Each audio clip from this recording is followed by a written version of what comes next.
I imagine they keep it pretty low key, but I think they've probably got the dawn run in the back of their minds for the end of the season.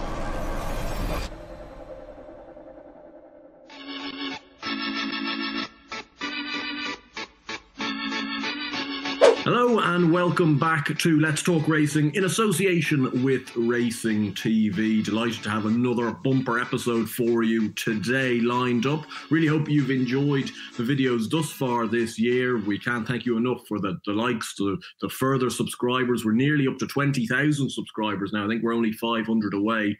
So that's very much nearly in the horizon. So we really hope you have enjoyed all that's going on thus far. Chepstow's only just round the corner. The Cheltenham October meeting is just round the corner. And of course, if you're an 18 to 28 person, you're in that bracket and you're thinking of going to Cheltenham this year, we couldn't stress enough how good the 18 to 28 membership is from Cheltenham Racecourse. A great opportunity to save money if you're thinking of going to the festival in March, thinking of going maybe to a day or two at November, October, trials dates, all included, all the perks, members bar, club enclosure, all the rest. So it will be down in the description below. So make sure to check that out. But I'm delighted today to be joined by Paul Ferguson. Paul Ferguson from the infamous Paul Ferguson's Jumpers to Follow book. Paul, first and foremost, how are things? I'm sure you're delighted to get the book kind of done and dusted for another season.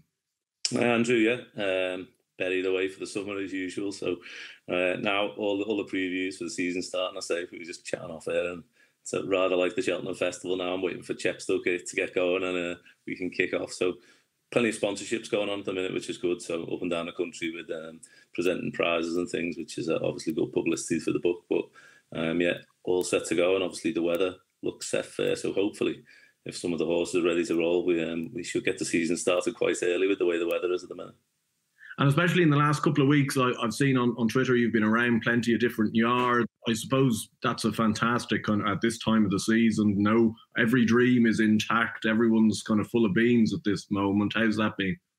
Yeah, that's been great. And to be honest, that's one thing with the book. It's a bit of a general misconception, really. The around the yard section of the book is actually my personal view on each stable, whereas a lot of people believe that or interpret it as being trainer comments. But I like to produce the book as much content from my own perspective as possible.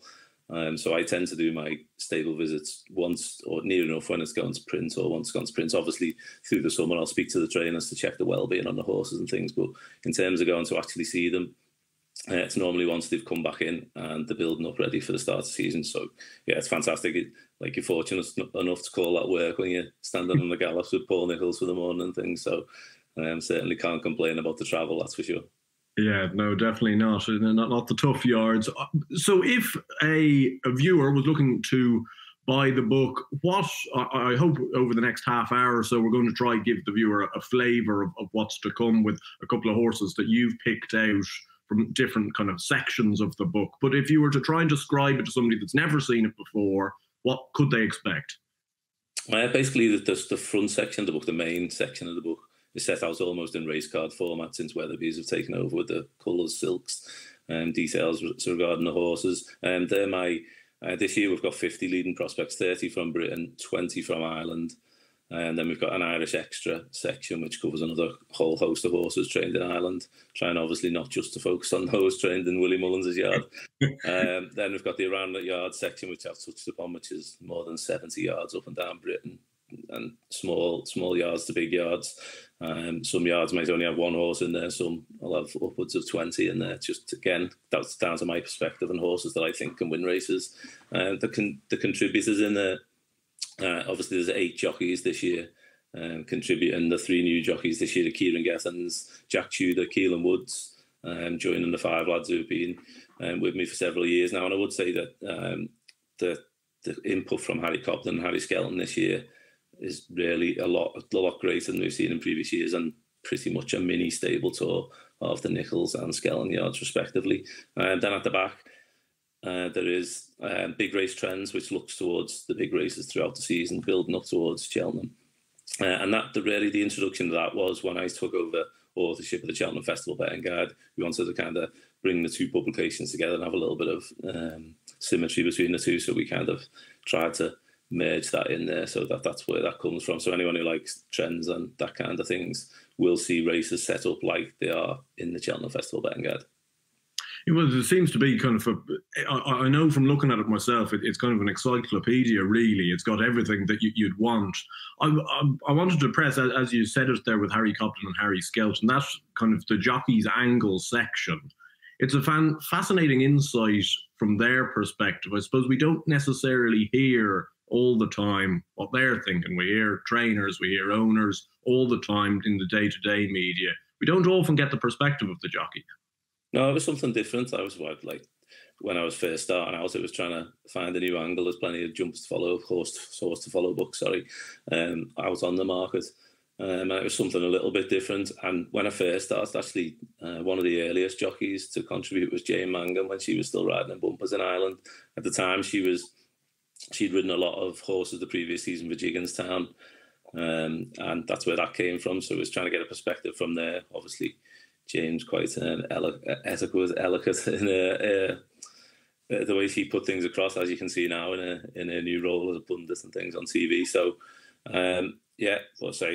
fortunate enough now to have some of the leading jockeys on board, Sean Bowen, Brian Hughes, as you say, the two Harrys, but in particular their sections, I say, because more so for them because they're attached to one singular yard, really, and they're in riding horses more often. I think it's quite an insight, especially Harry Skelton, because even horses he hasn't ridden in a race, he'll have ridden them at home, and he's certainly got that same mindset as Dan of focused on where they should be running, and the plans seem to be in place with all their horses. Yeah, well, this is Paul Ferguson's Jumpers to Follow, and we're delighted to be able to give Let's Talk Racing viewers a little bit of a discount of it. You can get £3 off either the print version or the digital version of the book if using the code LTR JTF 2425. So LTR JTF 2425, and you can get a little bit of a discount on the book, which I must confess, and I know I'm slightly biased in this, I would very much recommend. So we're going to go through, Paul, we've got 3 leading prospects from you. We've got 3 point-to-point graduates and then 3 dark horses, which I hope viewers will kind of keep going till the end of the show for, because I'm really looking forward to you talking about them. Starting with the leading prospects, I know at the top you've also got in your book a forward from Ruth Jefferson, and she has a very nice horse. She's actually won a couple of novice handicaps over the last few days with a few nice horses. But she's got a horse here in Kerry Hill that I assume she'll be hoping is better than a novice handicapper. Yeah, I'm sure she will, obviously. Actually, was just looking back to his form yesterday, and it was worth remembering he was only raced 124 before he won that Riverdon. So I think he'd have been a good thing if he'd have gone down a handicap route at that stage. Obviously, he's only had the 3 runs over hurdles, and his season was curtailed a little bit last year. We didn't see him after late January when he did win that Riverdon. Novice hurdle at Doncaster, but it was a minor setback. He wasn't actually entered at Cheltenham anyway. He was going to bypass Cheltenham because he was beaten at the December meeting. And I know Ruth afterwards stated that she wasn't totally convinced that he handled the undulations. So I think the Riverdon then Aintree would have been the plan. Obviously had a minor setback, and that made him avoid the Sefton Novice hurdle, which is a bit of a shame. But spoke to Ruth up at Perth last week and again recently, and she's happy with where Kerry Hill is now. So expect to see him fully back and fully campaigned. I say possibly there'd be a small chance he might go over. He might have another run over hurdles, maybe with him only having the 3 runs. But I think he's 6 already, so he'll be turning 7, obviously, at the new year. I think she'd be quite keen to crack on over fences. Versatile in terms of ground, won an Irish point-to-point. As you say, he stayed well when he won that Riverdon. He'd be one to be excited about in the north, definitely. Would you think, based off Ruth's comments that we've kind of seen, that the likelihood is that if all goes to plan, you'd probably be more looking at maybe an Aintree at the end of the season rather than Cheltenham, of course, in March? Yeah, I think so. If you take those quotes literally, and you've seen his 2, well, he did win a Kelso, obviously slight undulating track maybe, but his best performance without doubt was obviously at Doncaster, flat left-handed track. I would say there, you touch on like the jockey's comments. Brian Hughes was quite good in what he says there. Is certainly worth reading, anyone who's got the book. He said he certainly thought he appreciated the strong gallop, and maybe the race fell apart a bit and he ended up in front too soon, if anything. And I guess he watched his race back. He did idle. He idled a bit when he hit the front of Kelso. He travelled really well that day, and he beat a horse called Cadell who's obviously come out and he ran at Perth last week. Kerry Hill is already on a mark of 1:37. If he was to stay over hurdle, something like the fixed brush, or the old fixed brush, Haydock probably would be an option, but I think I'd expect him to go over fences straight away. And yeah, I think if everything goes to plan, I would say she's possibly working back from the Mildmay at Aintree in April. Moving on, next one we have in the leading prospects come from Dan Skelton's yard, and I know you're pretty excited by this mare who has an unbeaten bumper profile. Yeah, Let It Rain. Probably viewers might remember her from the first half of last season. She absolutely bolted up on debut at Warwick. I think something that was significant about that was the way she was ridden. If you go back through some of Dan's better horses, Harry, he doesn't mind riding them out the back and out wide. If he thinks he's on a good one at Warwick, he certainly gave away plenty of ground, but she won in a canter. She then went to Ascot for a listed race, which was a good race. She took on the Geldens that day, beat a nice horse of Ben Brookhouse called Breaking Castle, who I think himself will develop into a decent novice hurdler this year. But Let It Rain won impressively. Obviously, she was getting the allowances that day, but fully entitled to do so. Travelled really well again, and maybe idled a little bit in front before staying on strongly. She's got plenty of stamina in her pedigree, but she doesn't look devoid of pace, so I think she'll be campaigned over the minimum trip. We know Dan's done well with mares in recent seasons, so I imagine she'd probably be kept pretty low-key to begin with. Obviously, she missed the second half of last season when they were talking about going for the champion bumper, but they say all's meant to be right again now. She's one that should be back on track anytime soon. And I imagine they keep it pretty low key, but I think they've probably got the Dawn run in the back of their minds for the end of the season. And it's an interesting point, obviously, with the Dawn run now, with the changes to the Cheltenham Festival, the penalty has been eradicated. First of all, your kind of thoughts on that, and I suppose it's nice that the likes of a Let It Rain, potentially a Diva Luna for Ben Pauling, doesn't have to kind of tiptoe around now trying to not get the £5 like we saw with Dicer Dinos, and then something can happen on the day. Yeah, exactly. It should really now. It should mean that he can be campaigning maybe a little bit more aggressively earlier in the season. In that, like you say, Dice Artinos, probably I think they were deliberately trying to avoid picking up that penalty. So to say, in that respect, it's probably a good move. I don't see why. It's essentially, although it's a grade 2, it's still essentially the championship race for mares, novice hurdles. So I think that was one of the more positive moves from last week's. Personally, I'd say. And with Let It Rain, do you see anything? I know that she was getting the allowances at Ascot, but beating the likes of a Breaking Castle, who'd won the listed race at the November meeting, beating a nice Sam Thomas horse as well, that I know he thinks an awful lot of. Yeah, he came out and franked the form, obviously, didn't he? Celtic Dino, didn't he, in third? He came out and won again at Wincanton. So, yeah. I think that enhanced form. Sorry to interrupt your question there. No. Do you put any sort of kind of further emphasis on a mare being able to do that in kind of open company at all, or is that something that doesn't necessarily cloud your judgment? Definitely, it's different. Like when I'm going through selecting horses for the book, sometimes, and probably more so when we get onto the pointers and the dark horses, sometimes I might see a pointer or a bumper horse win, and the form mightn't amount to much, but just in the manner, either the way they've travelled or the way they've gone through the race or the way they've put the race to bed, it'll be like they're in the main section of the book. It's like no matter what happens to the form, but obviously, the stronger the form, then obviously enhances the probability of them featuring prominently in the book. And certainly in terms of a mare, I think if a mare is able to beat the boys, that goes to any level in the mares division. I'm quite an advocate of that. I think when you go to the mares hurdle, you see her Flossie Mount's prime example last year, obviously talking about another level, but she was able to beat the boys first time out and as a juvenile hurdler, and many winners of the mares hurdle will have been able to win at graded level against the Geldens, and I think it is a massive advantage. Obviously, in general terms, if you're taking on open company, it's going to be a stronger race invariably than if you're sticking to your own sex. I know this is a bit of a tangent question, but it's just sparked with what you've said there. How soon into this season are you looking for horses for next season? Yeah, right the way throughout. It's like the case of building up profile of horses. There might be some certainly in the second half of the season. Then I'm already thinking about who could be going, and certainly in terms of bump horses who I've seen win.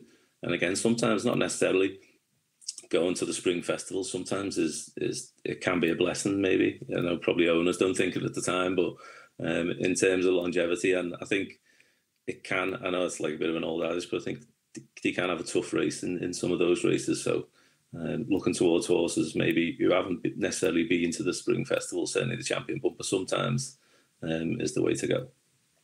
And your last leading prospect, moving on to that, is from Ollie Murphy's stable. Now, if you watched our Horses to Follow video last week, or sorry, 2 weeks ago at this stage, you'll have known that Josh put up Weighed Out as a bumper horse to follow from Ollie Murphy's stable. I put up Woodland Park, two probably very different types of horses. I know you're going to put up Weighed Out here, Paul. I suppose, can you elaborate your reasons why, and maybe even compare and contrast the two from what you've seen, especially up in person at Ollie's?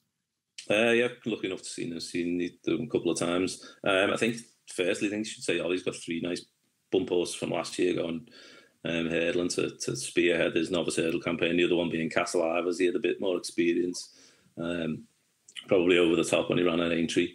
Maybe one run too many, but he was particularly impressive at Wetherby on soft ground when he won under a penalty, and the form of his win on the all-weather at the Winter Millions meeting was pretty strong. So in terms of actual form and what he's achieved, Castle Ivers is probably the pick of the three, but slightly more exposed at this stage. Woodland Park's a giant of a horse. If you've actually seen him, I'm guessing you haven't seen him yet in the flesh, but no, not yet. When you get to do so, you'll be shocked that he ran well around Cheltenham and he was able to win around Market Raise and on relatively decent ground. So I think, given his physique, he might be one that Ollie's a bit more takes a bit more time with maybe this year, and we don't get to see him maybe as frequently as Weighed Out. That's just a personal view, but I say given his build and stature, but he took a massive step forward. I know Sean was impressed from first start to second start, the difference he showed and the benefits of that run when he went and won at Market Raise. And I say, if you see him up close, you'd be surprised that he was able to travel so well around such a tight track. I imagine he'll won 2.5 miles over hurdles, and obviously he'd already be looking forward probably towards going chasing in a year's time. Whereas Weighed Out, I think, is possibly more of a now horse, if that's fair enough to say. I actually looked back at his point to point when Ollie was going to buy him. I had a look at the video with him, and he was pretty impressive at the time. And he's a much smaller model. He's by Shan 2, a bit more compact, as you can see when you watch the video back in himself. He went to Market Raise and got the job done on debut. I think he's quite professional in what he says. And again, talking about some of the quotes from the book, Sean touches on this. I think that's something people like yourself and I, we get carried away with strong travelling horses, big horses to go chasing this, that, and the other. But when you talk to trainers and jockeys, they like a horse who's professional, gets the job done, is there every day for them at home without any issues. And it seems like Weighed Out is certainly in that camp. So I get the impression possibly he might be one that he can campaign a little bit more aggressively as a novice hurdler, so we might get to see him at a slightly higher level, hopefully. The form of his Market Raise and bumper worked out well. The second and third came out and won next time. The second horse of Dan Skelton's called Ace of Spades. He returned to Market Raise and beat another Ollie horse, Junker Dallier, who he thinks a fair bit of. So I think that form has obviously shown itself to be quite decent for the time of year. Ace of Spades actually entered at your Toxter over hurdles on Sunday.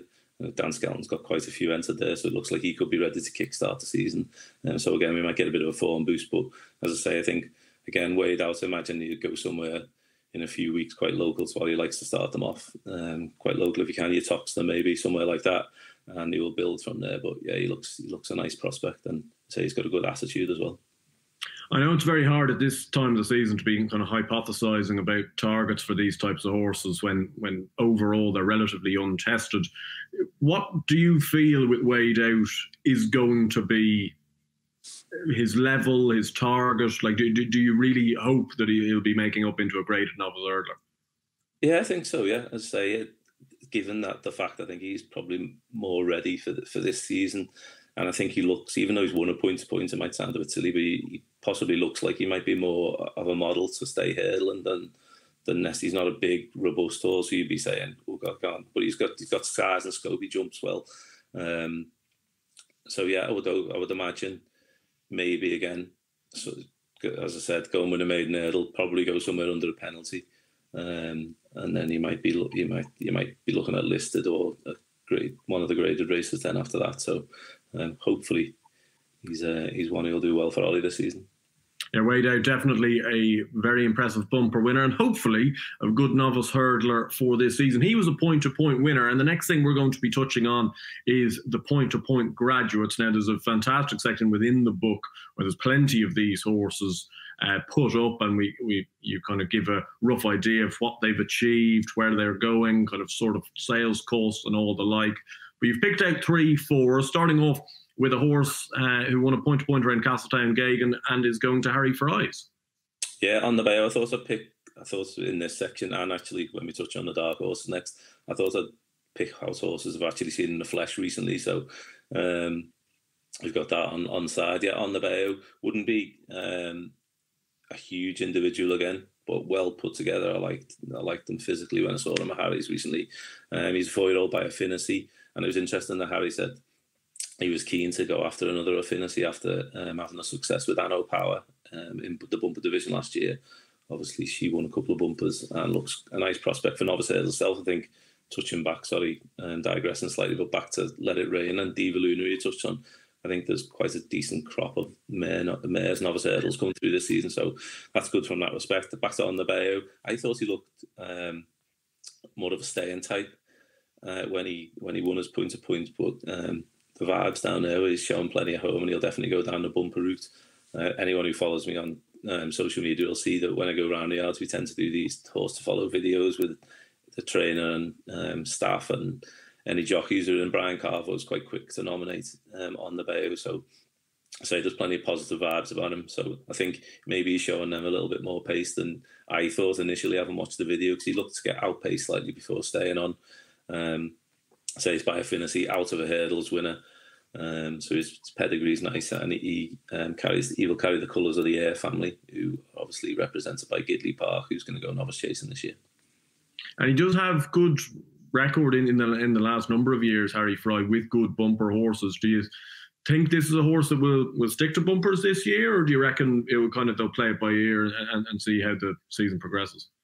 Yeah, I'd say so. I'd say they'll probably, when he comes out in a couple of months or so, and maybe if he wins and see where he goes from there. But Harry doesn't necessarily go for the championship bumpers. But as you say, he does have a good record in the division. So I'd suspect if he does come out and win first time, I think maybe we'll see him again in a bumper under a penalty in the second half of the season, and it won't be till next season he goes over hurdles.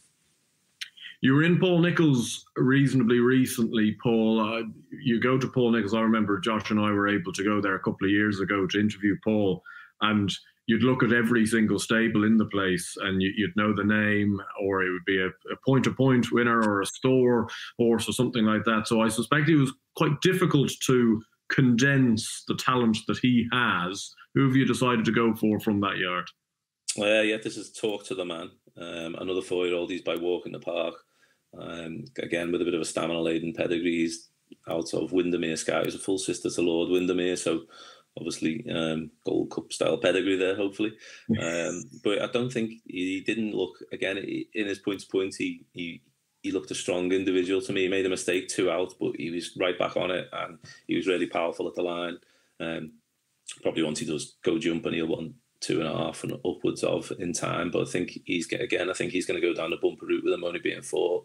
Interestingly, before he was bought by the Doyles, he was actually went through the Goffs sale as a store horse, so he's actually entered in the valuable Newbury bumper, which Reed and Stroll won earlier this year. So again, whether that ends up being a target, it might be that he follows a similar path to Reed and Stroll, and that we see him fairly early in the season. He obviously won at Ascot, didn't he, in the early part of last year. And then he will be saved for that race, so that'd be an interesting route if he's to take that route.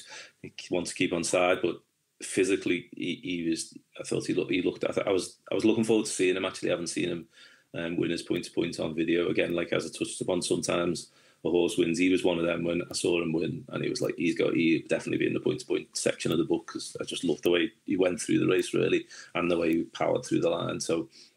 It was then pleasing to see him up close, and he just looked like he had touch of class about him, the way he carried himself on the gallops. He actually wasn't doing too much. He was just doing a bit of light canter in the group he was in when I was down at Paul's. But just the way he carried himself and physically, he probably needs a bit of time to fill into his frame.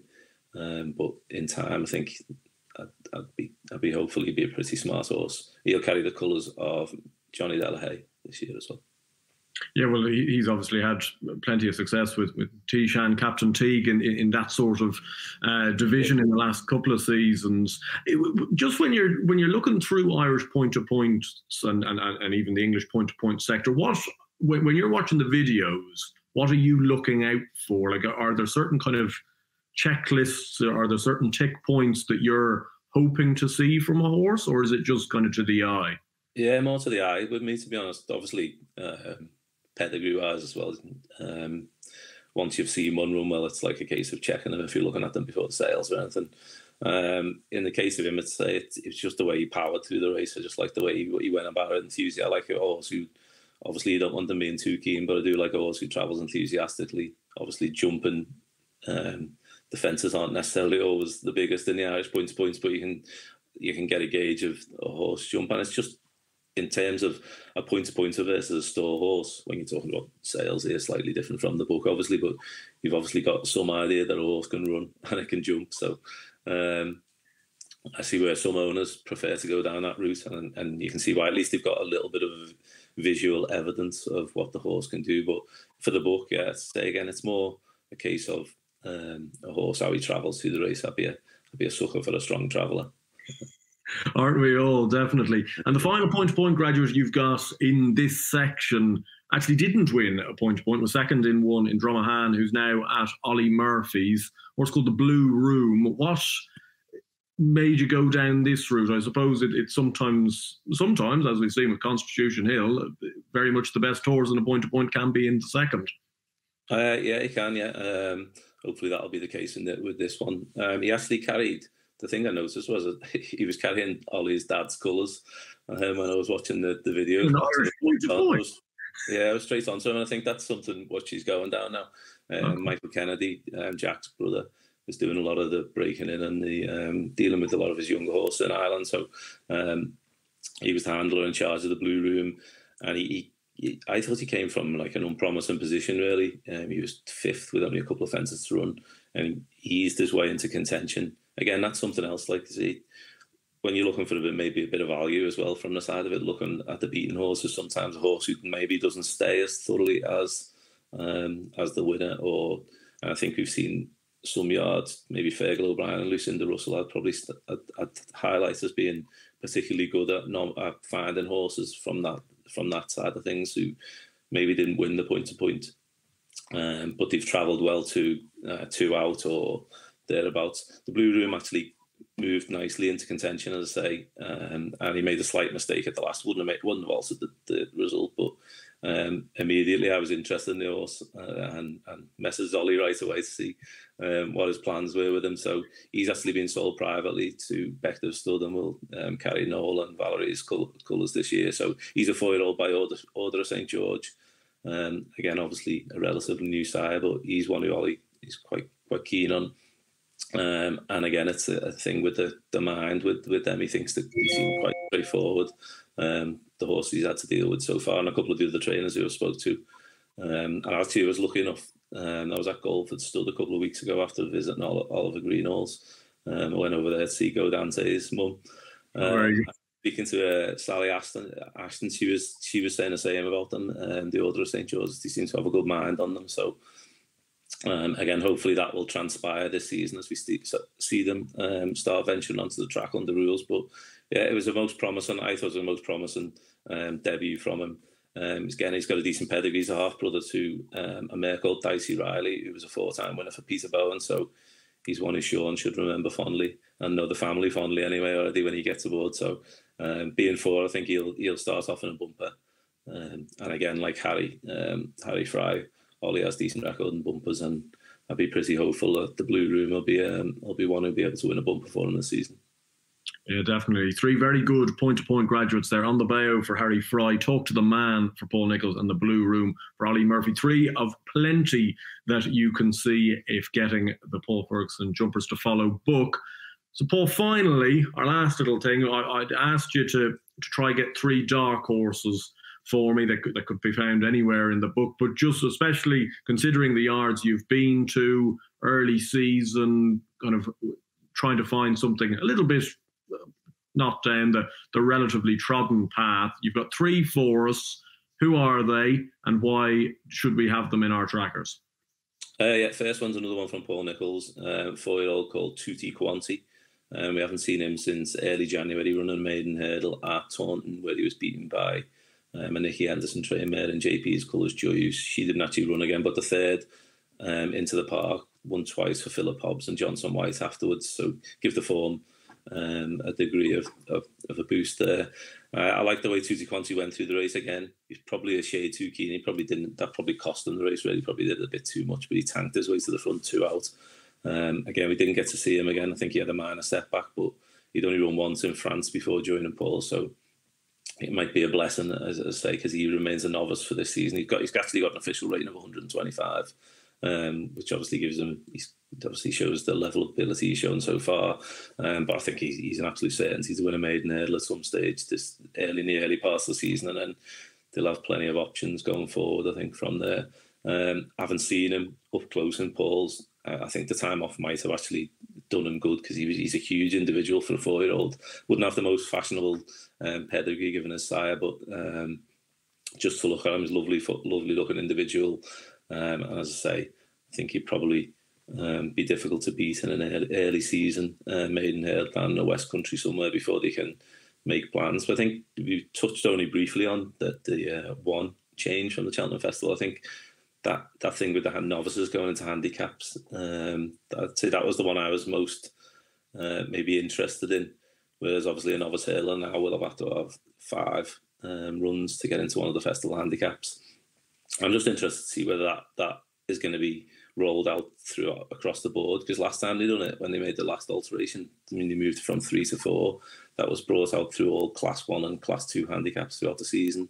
The Betfair being a good example, which obviously novices have a good record in. So I'm hoping that at the minute they're keeping it one rule for the rest of the season and one rule for the Cheltenham Festival. Last year hasn't been any confirmation of this. I spoke to the office yesterday, and the guys who deal with the BHA there, and they said they haven't had any confirmation. So at the minute they're thinking that rule is going to be purely for the Cheltenham Festival, but whether that in the new year maybe they think about something else. So just something to bear in mind. That's one thing that hasn't really been brought up with all the people talking about the changes, I think so.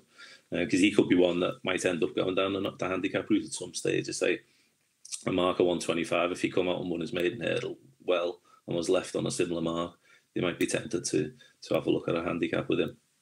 The tricky thing is for, I suppose, the BHA in that situation is how I just saw it was no matter what you do, there's kind of going to be loopholes to try and get around. Like I think you'll see plenty of the Irish trainers like Gordon and Gavin Cromwell do it quite a bit, where they'll have, they'll let a horse run 2 times over hurdles and then they'll put it back in a bumper and then we'll just shelve it for a season. And then you can come back next year and you can have 3 runs and you're still a novice and you just go into a handicap. Like I do feel there's ways with the system, like even in Tutti Quanti's case, where you can have a run, you can put the horse away, it strengthens up, and you're still a novice for the next year, and you still have a pretty favourable mark.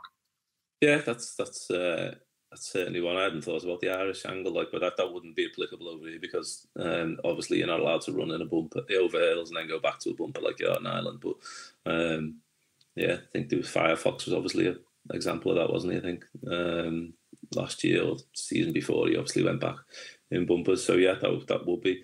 I think I just that was one I was slightly miffed about, maybe even just see. I think, but look, they're trying to do something to make the races more competitive, and just in general terms. And I think the one race that comes out best on the back of the alterations is probably the Broadway or the Brown Advisory, as people would know it at the minute, with with the Turners or the Golden Miller, as it's correctly known, with that going back to being a handicap, a novice handicap, and obviously the National Hunt Chase going to be a novice handicap, there's only really one option for the graded stay in novice now. So that should effectively make that a stronger race. Not sure whether we needed a 3 mile 6 novice handicap chase personally for amateur riding. And then the reason for amateurs not being able to ride in the National Hunt Chase was given as there's not as many of them, but the same pool of riders allowed to ride in the Kinmure. So, and those horses could actually be aimed at that race. So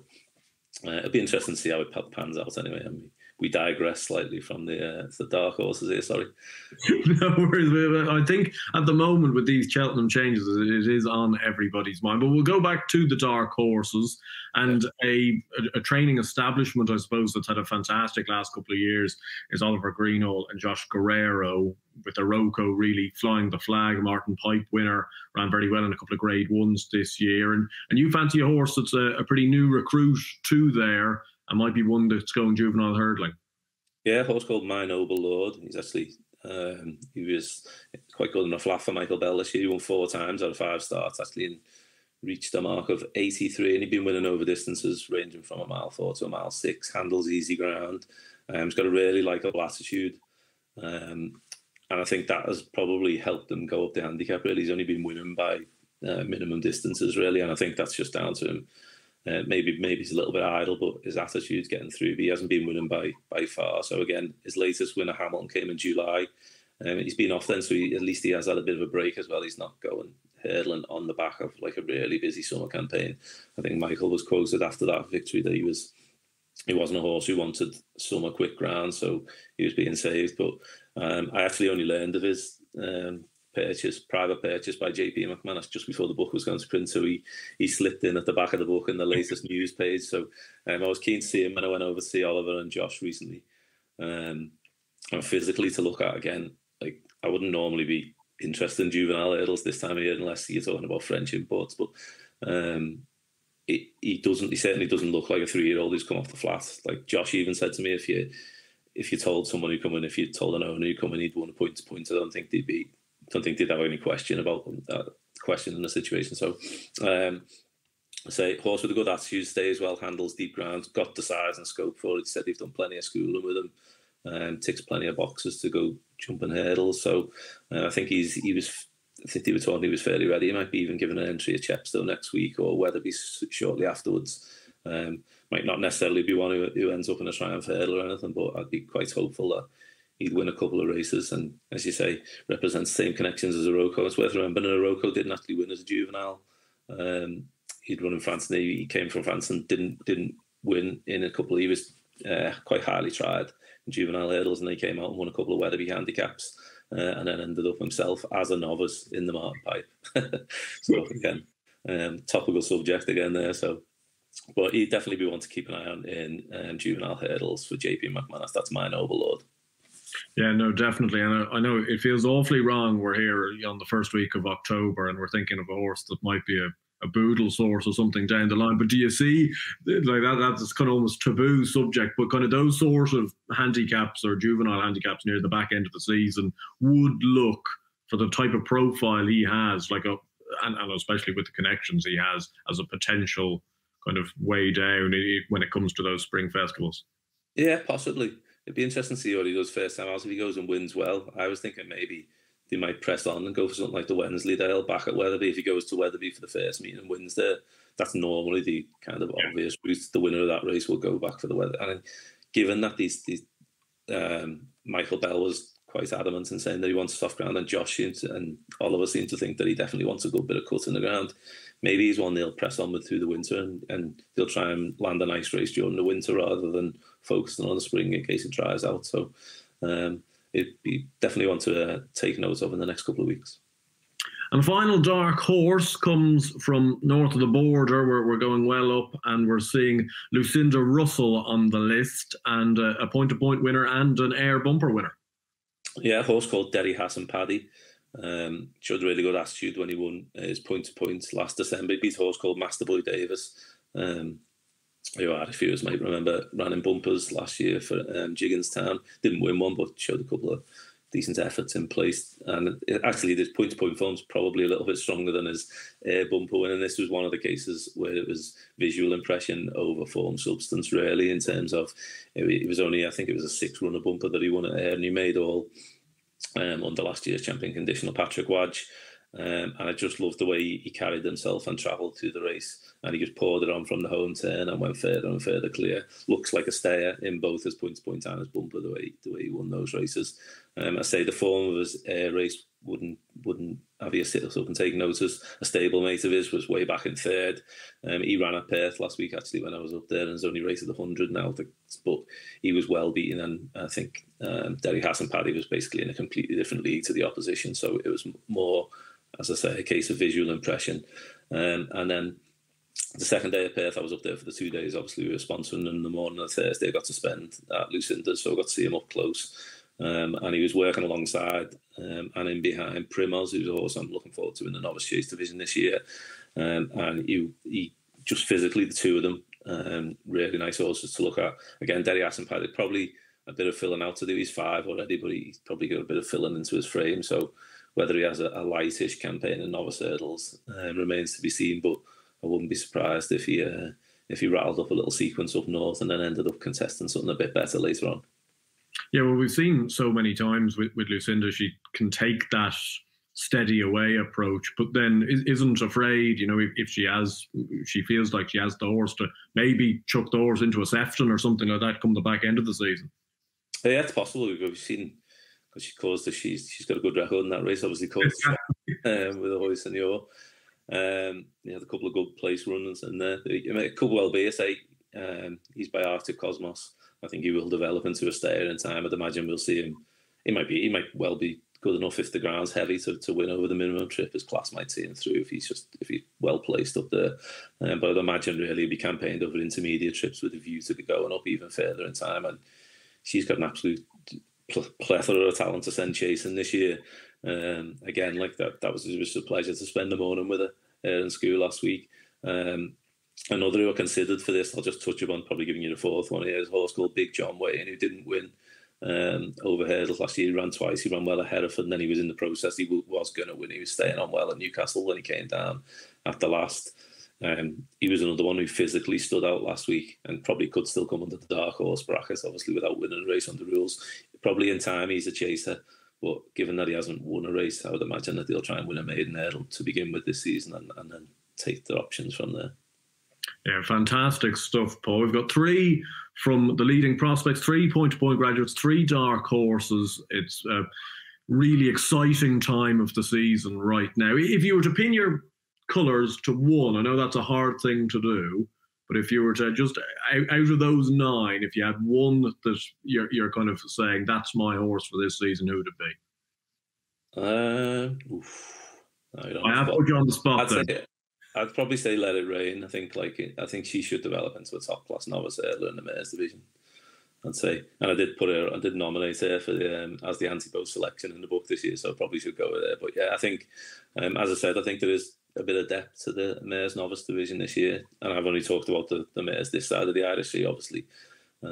You got Maureen heading up the brigade over there, so I think it could be a good division. Say Diva Luna again, another one I could have easily touched upon today. She was leading prospect, and physically, she looked an absolute picture when I was down at Ben's, and that was much earlier in the summer. So she was looking so well then. So, and again, talking about comments from in the book, Brian actually referred to it as when he rode her at Market Race and said, if someone would have said she was a gelding, you wouldn't have been.